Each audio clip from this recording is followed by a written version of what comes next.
What's going on, guys? Felix here from Podcasting Secrets and the Shopify Masters podcast. And today I want to talk to you about how not to burn out when you are working hard on launching your podcast. So this year I was talking to my wife. The other week about what I'm focusing on being better at this year, which is I'm more focused on actively managing my burnout. And it's something that I haven't had to pay too much attention to before because I've never realized I was burning out or never realized that it was possible for me, because I think maybe it was a youth or just lots of more enthusiasm in my life at a certain point. But nowadays I am much more likely to burn out because I think with a new baby, a lot of life changes, trying to balance so many different things, I'm more likely to burn out. So I'm trying to be more active about managing it, because it's much better for me to just take a pause and figure out how to regain my energy than to just fully burn out and blow up everything and basically be MIA for a long time. That's what I used to do. I used to get burnt out and then take a much longer time to figure it all out. And the much better thing that I've been doing is that I would just pause and spend like a couple of days not doing anything, just so I can recuperate my energy and actually be excited and want to get back into the thick of it, want to get back to work. So that's my goal. My goal is to be basically better at actively managing my burnout, so I can be more consistent and I can stay in this pursuit of my launching podcasting secrets, my course, launching my podcast, launching my business. I can actually stay more active with it and stick it out longer. So I was watching an Instagram Q&A with a congresswoman, and one of the big questions that she was asked was about how, because her day is so crazy and she spent 14-hour days talking to so many people, running back and forth between all these cities, flying back and forth, how was she able to manage her burnout? She said that was two important things. The first thing is have your non-negotiables, which are things that you need to do every day or do consistently in your life, otherwise you'll burn out. So for her, it was sleep. She needed 7 hours of sleep every night, was a big thing for her. And the second thing, which was really eye-opening to me, was that, or not eye-opening, but that was a really great way of explaining her way she's actively managing her burnout, is that she only does things that are purposeful.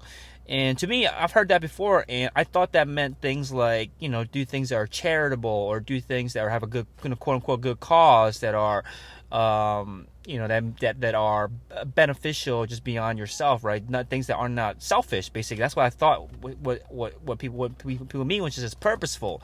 But she explained in the Instagram Q&A that that's not what actually purposeful means. It doesn't mean doing things that are good causes, because she's done things that are good causes but still burnt her out.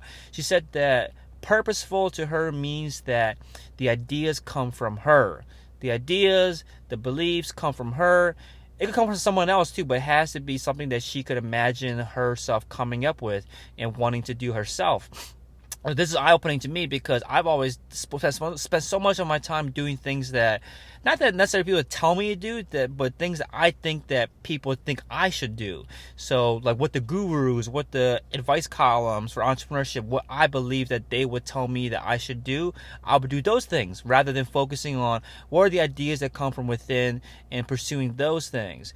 So I literally just read this and saw this Q&A this morning. So I'm trying to figure out how I can actually put this more into my life. And I think the big thing for me is that I gotta spend more time asking myself, am I doing these tasks? Am I taking on these projects because the ideas came from me, because I would want to do them myself? Or is it things I think that other people would expect me to do?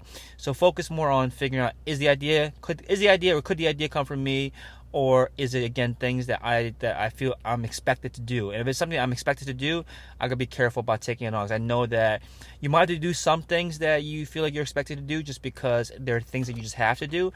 But be aware that it's going to be a potential cause for burnout, and spend more time stacking on the tasks that I feel would more likely come from me, come from within, and those are ones that will energize me rather than the ones that I believe are expected of me. So it's a balancing act.